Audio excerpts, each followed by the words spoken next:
people was mad at the type producers, like, oh, type beat producers, because they figured out a way to market themselves without nobody. They doing something you ain't doing.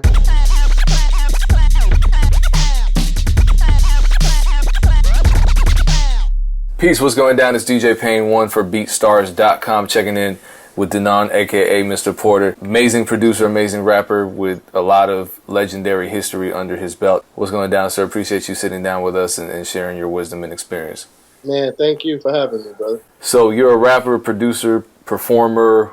What else am I missing? Cook. Let me see. I mean, executive. I've executive produced a lot of records. I actually got into composing, co-scoring, things like that. Oh, that's interesting, because in an interview somebody asked you about that. I believe it was either Forbes or Billboard. They asked you if you'd ever get into film scoring, and you were kind of on the fence about that. So now you're all the way in. Yeah. Just it's hard because they have their own crews, like, you know what I mean. So you have to kind of get into it.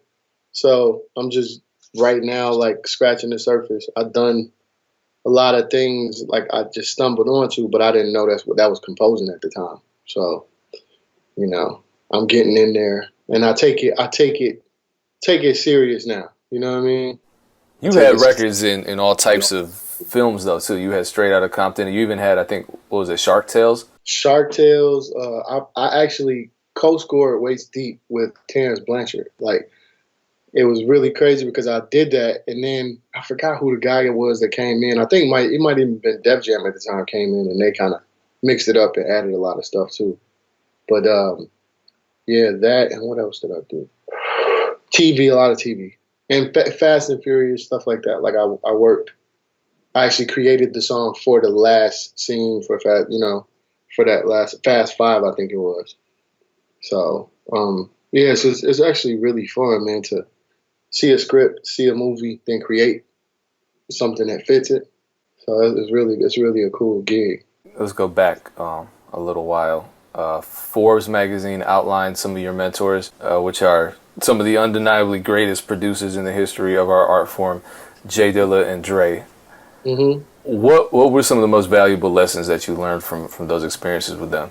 Well, Dilla was like be your own person. Like, I think it was so many people in Detroit that sounded like him, and I had a sound that was more raw and, wasn't as polished. I learned that polished sound from Dre later. But then once I started learning it from Dre, I went back and started listening to more of what Dilla was doing, and I learned that, like, just having a polished way of being rugged, like, where it was like a kick may not be so rounded, but it's just you feel it, right? So sonic correctness I learned from Dre, being calculated and learning how to be more calculated with what I was trying to do was what I learned from Dilla. So now I've spoken to a lot of producers, and recently I spoke to Jay Reed, who did Nicki Minaj's latest platinum single, Chun-Li, and I've noticed that producers like him that make these beats that on the surface seem very simple in the sense that they're not overproduced, but they're beats that just hit a pocket for a rapper. I've noticed that, and him included, you as well, a lot of these producers are rappers, songwriters themselves. And I don't want to call you just a rapper, but do you think that being a rapper, having that art form under your belt, gives you an advantage as a beat maker and a producer? Yes, absolutely. But it's also hard to let go of some of that music too, because you hear yourself on it. That was something that I am just now, after all of this time, learned to not fall into. But it absolutely helps, man, because I can make something that has a pocket, and you can kind of tell a person, like, yo, this is what I was thinking. Like, what if you started to flow like this, or somewhere the pocket was like this? It definitely helps, man. It definitely helps, because you can kind of make a song that sounds like nothing else because you able to write it, or at least start the idea. And a lot of times today, people like getting ideas like that. Let's talk executive production. So the last Gold Certified Bad Meets Evil album featured a few songs that were produced by you, but I think more importantly, the entire project was executive produced by you and Eminem. And then also what Royce called his most important body of work to date, Book of Ryan, that was also executive produced by you. Those jobs are harder because when I first came in on Book of Ryan, we had started that before when we was doing layers, and I think uh, that during layers, like it was a lot of music, even that you had. That was like it was just already there. It was perfect, right? Sometimes you come in and you hear that, and it's like, okay, I don't want to take this piece and lose this piece or lose this feel. Like there was a lot of stuff I tried to work on that didn't work, right? And then we did layers, and layers became that. And then Book of Ryan came, and that was like that was tough because when I came in, I had like one song. I had produced one song, and that's not something that you normally think about when you executive producing, right? It was like I just got finished working on M's album. We worked on Revival. I worked on Revival very close with him.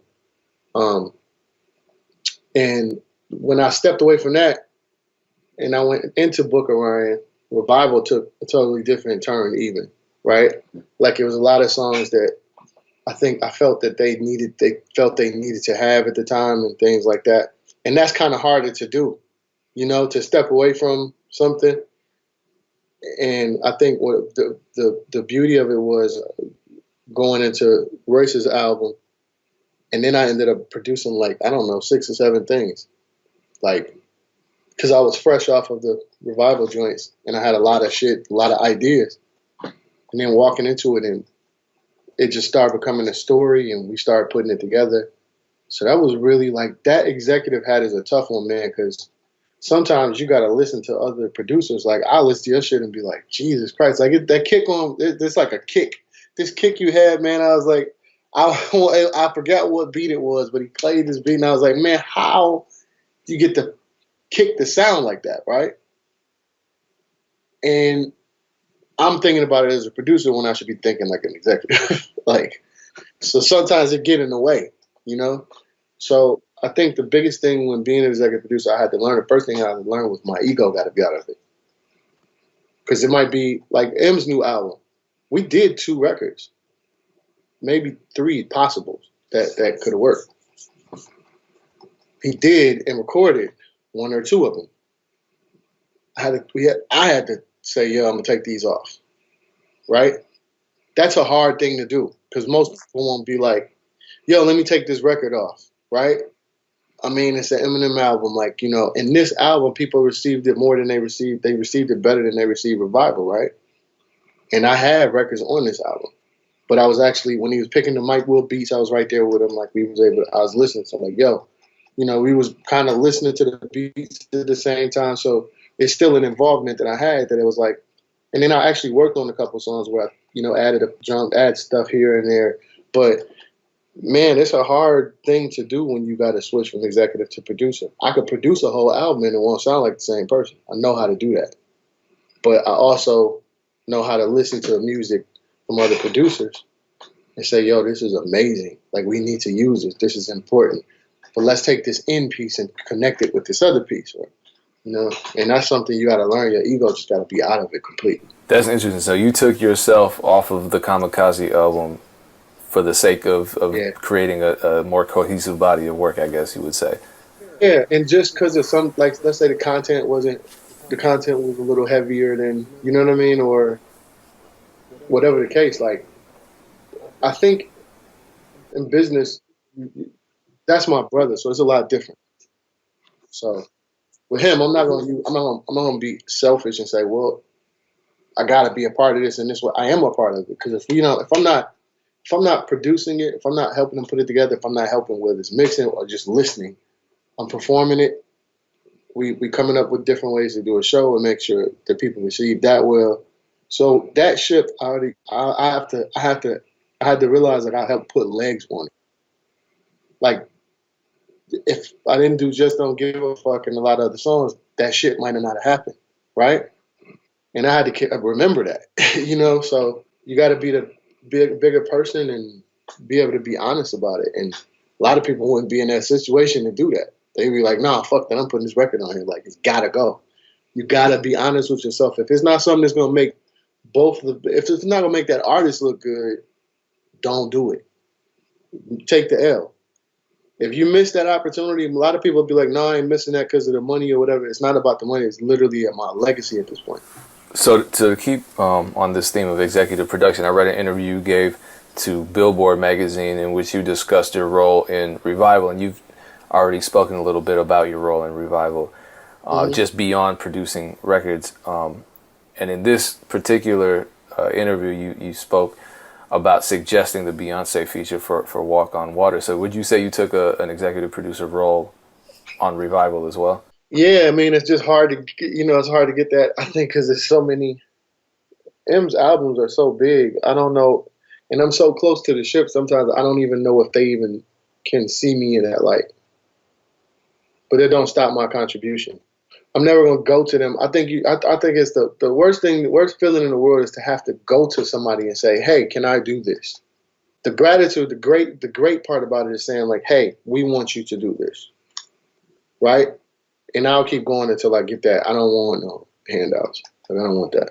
You know, I want them to feel like it's like something. So my role is just always my role. You know, and I'm always playing big parts in it. So it's just to me, I don't know if it ever really makes sense in that situation. With others, yeah, like a complete somebody saying, "Yo, we want you to produce this next executive producer Travis Scott album" or something like that. Like going into something like that with knowing my track record, that's an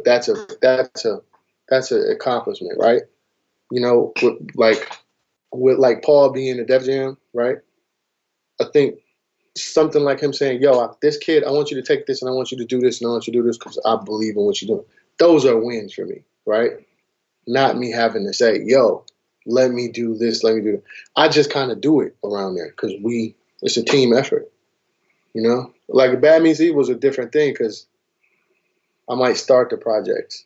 The last one I started it, me and Rich I started it and we came in with the ideas and then it was like, they just forth. That's, that's how that went. But I like to work for it, man.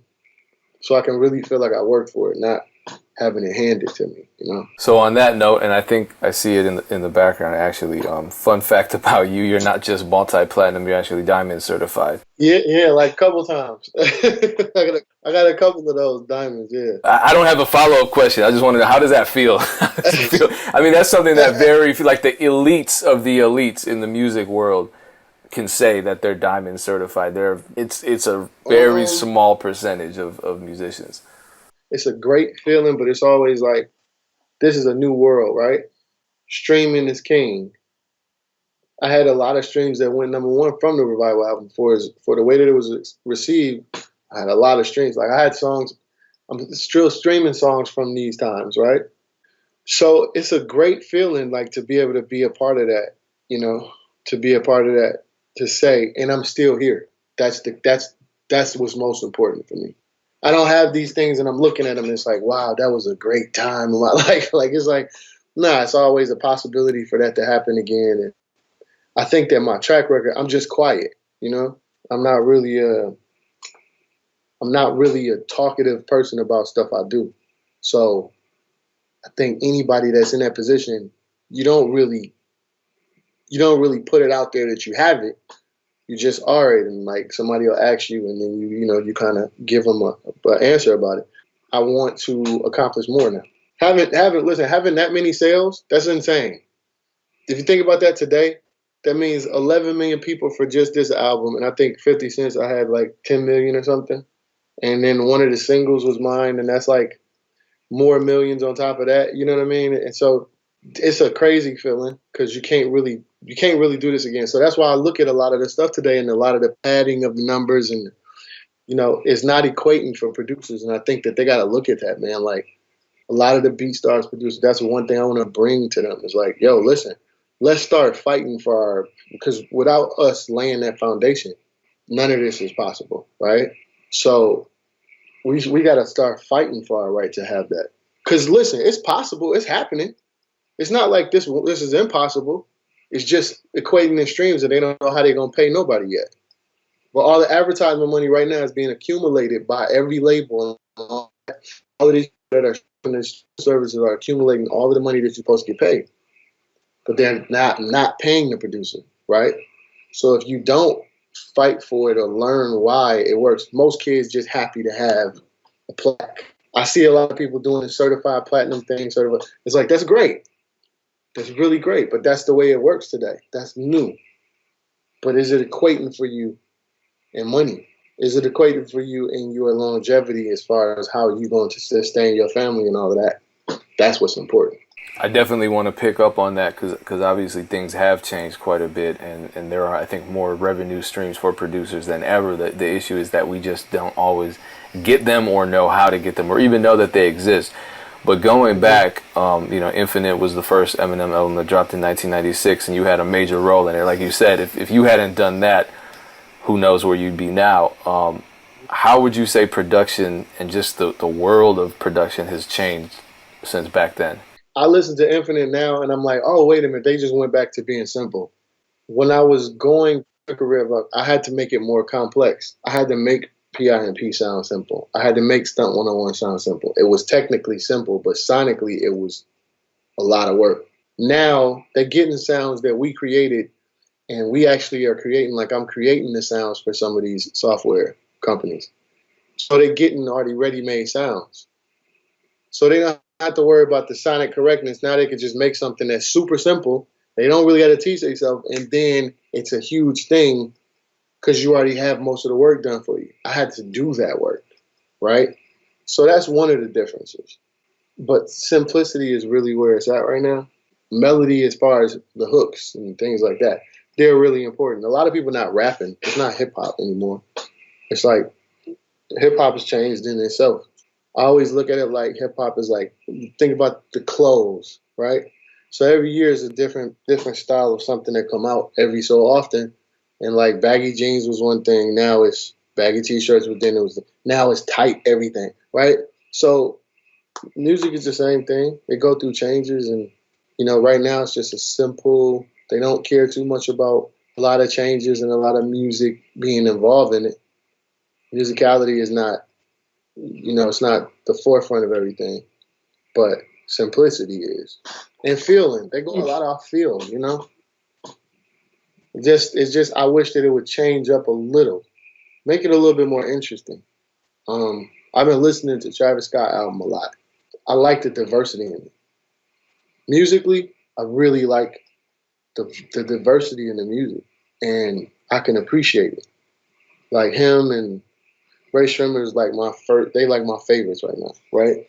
There's a lot of, I don't know, man, it's like a lot of the same sounds, and people they not stepping outside, so, it's hard to judge it, It's hard to really judge it.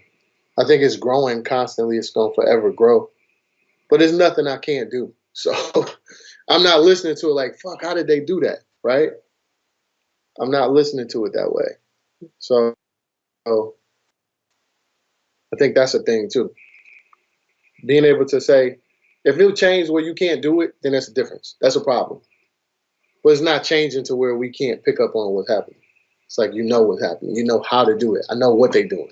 It's not a secret, So speaking of secrets, back in 2016, I think when you and I first had a conversation via Twitter, right off of the heels of our work on Layers, you tweeted out, "What's BeatStars?" And now here we are in 2018, and you're partnering with BeatStars, and you're ready to launch an online production catalog. What made you want to make beats available to the public, given that you have such a legacy in the industry working with legendary artists? What made you want to make that transition? Because I feel like there's no rules anymore, and I'm sick of seeing so many people that are on high-ass horses act like they can't do stuff like that. Like, you know what I mean? It's like, I understand that you got to, like, get to a point. How do you find the next artist that way? I don't have time to go. I'm not going to sit in a club and party till I can't wake up the next day. It's not, it's almost, I'm not going to the new studios. Like, I work in my space. I like my space, and I like my routine, right? And I like working with new people. And I think, first of all, like, I had the idea a long time ago when I had a site where I was pushing music through my site. And EMI and all the publishing companies was trying to shut it down, right?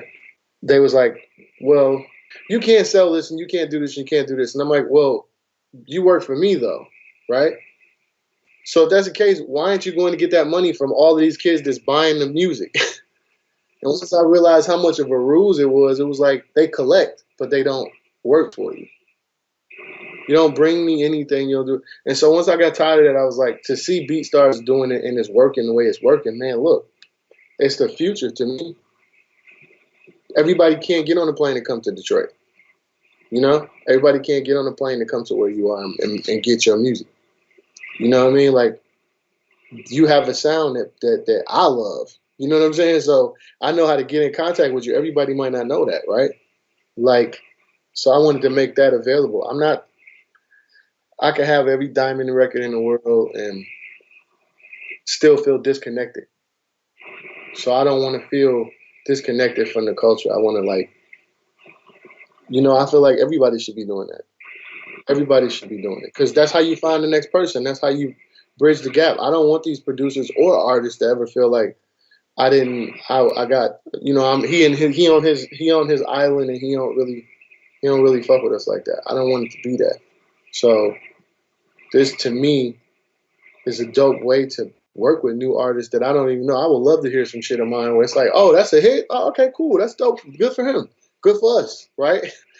Like that's cool. That's cool. So and sometimes, man, I don't like working with people that's already on. They already have they already have like this attitude, like like they know what they're doing and they haven't done a thing yet. And sometimes you don't want to really deal with that. Sometimes you want to deal with the people that are really trying to make it, and their ideas are a lot better because they don't have no rules. So I wanted to work with people like that, and this was a great way to do it. BeatStars is a great way to do it. I'm glad you mentioned that EMI situation. So you were signed to EMI Publishing. I was signed to EMI Publishing. They got bought out by Sony. I was in a serious deal because you got to think I sold probably 8 million records just as an artist in my group. Having all of the record sales, like they wasn't, and I was holding up a lot of the deal. Like I was the reason a lot of that was moving because I was producing and doing all of those things. They held me in a real fucked up deal for a long time, and thankfully, actually, Rich Christina was, and the people, my team, like my management, my lawyer Lisa, man, she really worked her ass off to get me out of that situation. I mean, to change it so it wouldn't. But the years before that, I had to go through that. I did Bad Meets Evil. I bought that to him. I bought it to Big John before he left there, and was like, "Yo, I got this album. I did 60% of it. Kid you not, produced 60% of it purposely, right? Like, I just put my head down and kept going." And I bought it to him. I was like, "Look, I need to get out of this situation. I should be in this totally different thing." And he left. I didn't even hear from him after that. And we'll get to that at one point. I tell that story, but it was an uphill battle, man. And I had to realize that those people, they just move on to who hot. They don't care what you're doing. Whoever's hot at the moment, that's what's happening. And I'm doing whole albums, and they so used to me being in that situation that they thought I was okay with it, and I'm not. I never had to recoup anything because I was always recouped. I was just sitting there making money, and they was getting a huge percentage of it because of a deal that they had me in since I was, younger, right? So when I started doing the beat site, I just wanted to work with some new people. I got tired of the industry hoopla. I was like, man, I can go work with the people that I like, but I mean, how hard is it to me to work with big people when I helped build one of the biggest artists today? So it's not like and then I got Royce, who's like the next best thing. Like nobody can out rap that dude. It's like I got the absolute best. I don't care what people say. So I work with the absolute best. So it don't make no sense for me to go out here running around chasing everybody. I told 2 Chainz that. I was like, man, I'm not running around chasing everything. I love 2 Chainz. That's my dude. Like I work with 2 Chainz any day. But he was like, yo, man, you still doing this? Like, yeah, but why the fuck why am I gonna play that game? I don't want to be a crab in the bucket. I'm special. I'm not gonna act like I'm not special. You know? So if people want that, like they come to me and get it. I don't have to run after it. And I like new artists because They don't have this ego like they doing you a favor by rapping over your music. That's I don't interesting like that. because I spoke to Street Runner and I spoke to Jay Reed, as I said, and I actually incorrectly assumed that perhaps Jay Reed had entered into some kind of publishing situation. I mentioned to him that Street Runner said after his negative experience with a publisher that he would never sign another co-publishing deal. And then I brought that up to Jay Reed. I said, are you signed to a publisher? Immediately he said no, and I'm not trying to. So I wonder what did he say? He said no? Yeah, he said no. He said he's been approached, but he's focused on figuring out how to be his own admin. So Yeah, that's a tough game. You can use them for administration, but they need to reform their structure. If anything, I'll tell you this: at a certain point, I'm gonna move into an executive seat, right? Anything I feel like I want to do in this business, I feel like I'm able to do because I learned every aspect of it, right? I've dabbled with the idea of working in publishing, but I will work with them to show them how to connect to some of these producers. They don't even know how to play the game right because you got a whole bunch of people that's like they just fans of the music, and they can tell you everything about down to the person that played on it and all of that. They know everybody's story. Everybody got a story, and that's what they selling. It's stories, right? But I think they missing a whole boat. Like, why are you not connecting these artists with, with products? And why aren't you doing those things? Like, it'll make you money, but they just like having a company card, going to lunch, and following whoever did whatever song. If you think about it, every month right now is a new producer. That's the hot thing. Then it stops. Right?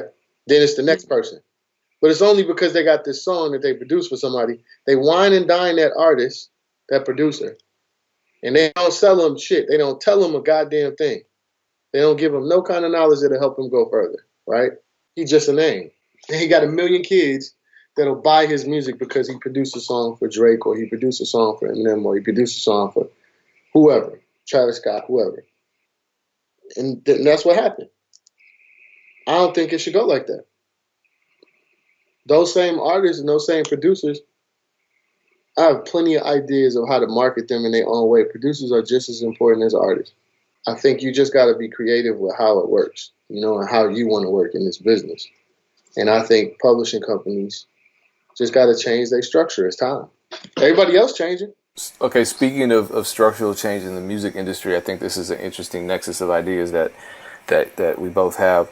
In talking to a lot of internet producers, there used to be this line in the sand drawn, and between internet producers, industry producers, I feel like the waves have washed a lot of that line away. But what I've noticed in talking to producers who have made their brands on the internet before, the traditional capital I industry, once they get into the placement game, they're used to making, the top sellers, they're used to making 10 to 15,000 off a beat that they upload to YouTube, right? And so when it without giving up their copyright, without giving up their masters, without compromising, it's their brand. And so when they enter into an agreement with a label, suddenly they're faced with a contract that's work for hire. Sometimes there are these other sacrifices they have to make just to get that placement, and they're resistant to it. So having seen all that you've seen, and especially now that you're on both sides of that line, do you think that the practices of the industry are going to change because of this new internet landscape? It better, or they're going to just lose money. They just slow. They do everything after the fact, and then when they finally do something, then that becomes a wave, and it's important for people to be a part of a label, and then they go back to doing the regular shit the wrong way. And then they need people like us. Here's the thing. Like somebody, like people I respect, like people like Steven Victor, right? I met him on tour recently. And my questions to him are like, yo, how do you make the transition from this to this? That's all I want to know. Is how do you make this how did you make this transition from yada yada? I need to pick a brain every once in a while, right? Like Steve Stout, I respect people like that, or shit, or Dre, like, right? If they don't change, the label don't change, like normally what they do is they watch, and then a wave hit, and then they like, oh, we surfing. Here we go, we surfing with you. And they act like they with you, and then once they figure out how they making the money, then they stay on that wave until that wave get low until you figure out, the artist or the producer figure out what's the next thing. I'd say to any of those producers, like, people was mad at the type producers, like, oh, type beat producers. I love them. Go ahead. Go right ahead. Because they figured out a way to market themselves without nobody. I'm with them. I don't care nothing about how, oh, they don't use this drum machine or they don't use, like, man, shut up. Who cares? They doing something you ain't doing, and you should be. The only thing I want to do is school them and show them, like, yo, this is how you take it further, right? That's all I want to do. I don't got no problem with what they doing. I have none at all. Actually, the craziest part is I have some other ideas my own self of how to even take that further, and I'm just going, because I'm watching them and saying like, oh, okay, that's cool. I'm gonna do this, and I'm gonna do this, and I'm gonna do. I got other ideas from it. I love them dudes. Any of them can reach out to me any day. Any of those dudes, because I want to be able to talk to them so I can understand. I'll understand the business more than a label would, because I'm not afraid of them. I'm not afraid of their change. I'm not going to tell them just because this is what I don't like. A person, let's say, go to jail, right? One of the homies go to jail. He read a whole bunch of books. He get out, he damn near get mad at you if you ain't doing the same shit he doing. Oh, man, you should be this, you should be this, and you should be doing this, and you should be doing this. It's because sometimes they get that knowledge and it go to their head. Knowledge is supposed to go to your head, but you ain't supposed to force that knowledge on nobody. Just because I have experience, I don't force my experience on people. I don't enforce it on them. Those type producers, all of them, love them all. Love them all, man, like, because they actually changing the industry. It ain't the industry that's changing it, it's them. It's them and the artists that are fucking with their music. They can work better together. I tell you that. One piece of advice I would give them is stop just going straight to a label. Make sure you talk to that artist like, yo, I want to make sure I got my 50% as far as a producer. I want you giving that away. I did hook you up. We got some kind of thing going. We obviously got a chemistry. I got more music. They build something, and instead of them going to a label and leaving those producers, build a relationship with them, and then go in there and say, nah, we're going to license you our music. We'll license it to you so you can distribute it that way through your platforms. But we still own it. You only get this amount and this and that. But if the artist and the producer did that, game would change. Spotify would have to pay. iTunes would have to pay. All these people have to pay you a totally different way. Because it's not saying, well, this is what their mentality is. I'm a type beat producer. I got on Lil Wayne or who else used my beat. Man, it's an opportunity of a lifetime. I don't want to miss it. Right? So they don't want to miss an opportunity of a lifetime. So they take whatever comes. That's where they make the mistake. You don't have to. The song is already a hit. At that point, be like, no, fuck you. Give me $3 million. And no, I'm not paying you back. I'm making it anyway. It's mine. As a matter of fact, give me $1 million. I'll let you license my shit. I'll license it to you for this amount of money. You already got the power. That's what I would tell them. If I was one of them kids right now coming up in that, that's how I would play it. I'm like, man, fuck no. It's already a hit. I don't need you. You don't need them at all. You don't need nobody. They already got to use your platform, because if they don't play your song, everybody going to be looking for where it's at. And you know what's going to happen? Then there's going to be another person to come up with a streaming service like Jay-Z and say, no, we'll put it on here. Yeah. No, we'll put it on and pay you the right way. Yeah. Or whoever. And it'll be somebody else, and then that company will become the next streaming service. That's how it works. Yeah, I'm noticing that a lot of artists are taking that route where they're circumventing the labels and just signing some kind of situation with a streaming service. The streaming service in turn gives them extra publicity and marketing because they have the built-in audience, and everything is monetized. So you give them the exclusivity to that record, and suddenly you and everybody involved in that project is splitting the profits from 5 million streams.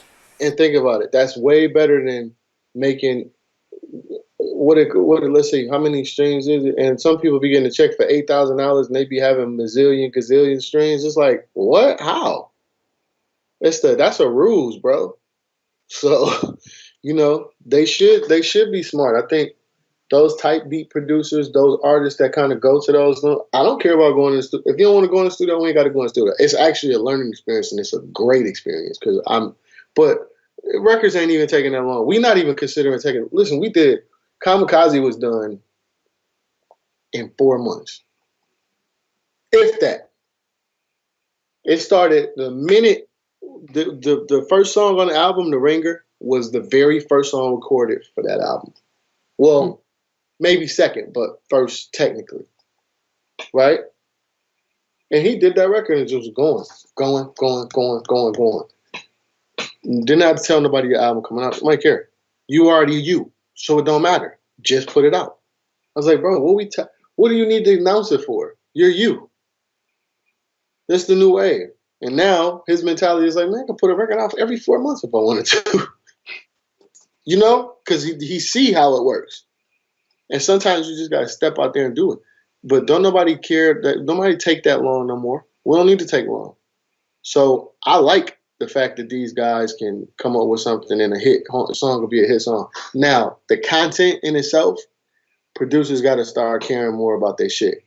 Because you don't want to be the guy that's like, oh, I produced this song. It's a huge song, but it's known for a huge negative thing, right? Let's say the person is a super negative person, right? And they always doing something. Now you tied to that as a producer. Now you can't, you a little embarrassed to say like, well, I produced this person's song. You know, start caring about what they talking about. You know, don't take every little thing. Once you get a little bit of a name, I think if you land a couple joints, if somebody is landing a couple joints at least, I would say just don't let everybody just rap on your shit at that point. You know, be more selective. Okay, so speaking of being selective and releasing music, I heard in this email chain that led up to this conversation we're having now that you are working on a new, is it a project, is it an album, a solo project? It's a solo project, yeah. And it's going to be different than any solo project because it's like sometimes I'm a rap, sometimes I'm a sing, sometimes I'm just producing the song. Like whatever happened. It's not all the way. I ain't got like 3 verse songs, like all that shit. Like it's a whole different music experience. It's like almost like a mixtape of a different person, but it's the same person, and it's a whole different. It's a different way to do albums, and I don't care. I'm just fucking doing it. I don't care. Because at this point, I harbor more music than anything. Because, you know, you listen to people and you put out a record, man. Like, you know, you put a song out and people be like, oh, I didn't like that beat. And it's like, you ain't never made a beat in your life. How do you, like, you know what I'm saying? Like, then they critique it. Like, oh, this mix don't sound right. Like, what? What are you talking about? And they don't know what they're talking about. And they never made a beat. And you got to hear this. It's almost like walking through art exhibits or walking through, let's say, like when the city they have their little exhibit and people displaying their art. 1 million people walk by their shit. But that one person that buys something, they super thankful for that person. Because 1 million people might even go look at this painting and be like, oh, this is scary looking. And they say it out loud. Art is sitting right there. Right? So we think we got it bad from comments. Just imagine those artists that got to sit there in a booth and sell their shit. Right? Mm-hmm. So it makes me a little I had a complex for a very long time, I think, after Proof. Because I was working on an album when he died that I was actually about to put out on a major situation. And all of that changed because I was like, man, fuck that, I'm straight. I was over it. So right now, what I have is just, I'm happy with it. It's fun and it's serious, and I'm talking my shit, but I'm doing what I want to do. And so this project is you're releasing it yourself, or you haven't even gotten to that point? You're just focused on the creative process. Like, I know that I can release it now. When I release a song, if I got a song and forgot a song with whoever I choose is on the song, I know I can release it however I want, and it'll reach it'll have a good reach to it. So now knowing that, it's a lot easier to do. So I'm just right now just finishing it because we just got our tour, so I'm kind of just now getting back into finish writing. It take a minute for me to get into that mode. Because I'm in a producer mode or whatever mode I'm in, sometimes writing is the hardest because you're not moved by a lot of shit. Yeah, it's a full length project, man. All right, so for the people that want to check that project out when it's done and get updates, and for the producers that want to soak up the knowledge, and also artists that want access to your catalog once it's out, how do they follow you? How do they contact you? How do they interact with you online? Just do like Instagram and Twitter. Like I think it's both of them is Denandos. And then I have a website that's just denan.com, or and it's always updates through that. But social media is pretty much just that's the way. Like it's like the calling card for everything. So you'll see. I'm for me. I'm like we doing. I'm even writing comedy skits right now. So I'm actually writing a show, comedy show, and it's just a different way of doing it, like Instagram TV.